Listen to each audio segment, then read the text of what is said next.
BD news 21। 2024 সালের গণ অভ্যুত্থানের মধ্য দিয়ে আমরা নতুন বাংলাদেশের স্বপ্ন দেখছি। অন্তর্বর্তীকালীন সরকার ও এই গণ অভ্যুত্থানের যে অর্জন, আমরা শুরু থেকে এই সরকারকে একতরফাভাবে সমর্থন দিয়ে এসেছি।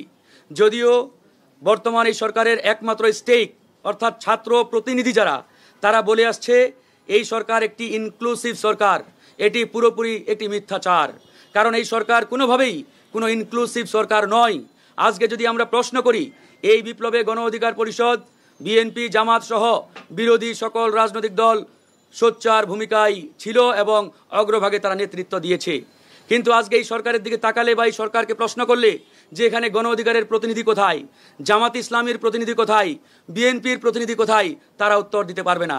কিন্তু শুধুমাত্র একটা দলের প্রতিনিধি এখানে রয়েছে, যারা তৎকালীন বৈষম্য বিরোধী ছাত্র আন্দোলন এবং জাতীয় নাগরিক কমিটির ব্যানারে বর্তমান জাতীয় নাগরিক পার্টি, তাদের 3 জন প্রতিনিধি এই সরকারে অন্তর্ভুক্ত ছিল। সুতরাং যে সরকারে শুধুমাত্র একটা লেয়ার থেকে প্রতিনিধিত্ব থাকে, সেই সরকারকে কখনোই ইনক্লুসিভ সরকার বলা যায় না। তারপরেও দেশ ও জাতিকে নতুন করে বিনির্মাণের জন্য আমরা এই ডক্টর মোহাম্মদ ইউনূসের সরকারকে সমর্থন দিয়ে আসছি। কিন্তু সরকার সবার সাথে ইনসাফ কায়েম না করে বরং গণ অভ্যুত্থানের একটি গোষ্ঠী ও পক্ষের সরকার হতে বেশি স্বাচ্ছন্দ্য বোধ করেছে। যেহেতু অন্তর্বর্তীকালীন সরকারের 3 জন ছাত্র উপদেষ্টা, জনাব নাহিদ ইসলাম, জনাব আসিফ মাহমুদ চৌধুরী, জনাব মাহফুজ আলম, এবং তাদের 3 জনের মধ্যে একজন অর্থাৎ জনাব নাহিদ ইসলাম ইতিমধ্যে পদত্যাগ করে একটি রাজনৈতিক দলের দায়িত্ব নিয়েছেন।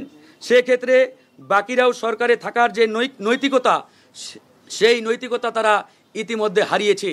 আপনারা খেয়াল করবেন, যখন এই সরকার গঠিত হয় 8ই আগস্ট, সেদিন তারা বলেছিল যে আমরা ছাত্র প্রতিনিধি হিসাবে 3 জন এই অন্তর্বর্তীকালীন সরকারে অন্তর্ভুক্ত হচ্ছি।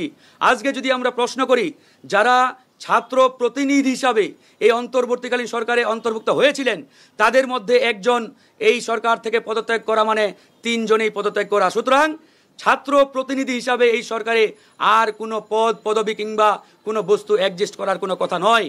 সেই জায়গা থেকে তারা যদি দাবি করে যে আমরা এখনো ছাত্র প্রতিনিধি হিসাবে এই সরকারের মধ্যে রয়েছি, এটা স্রেফ জনগণের সাথে মিথ্যাচার এবং প্রতারণা।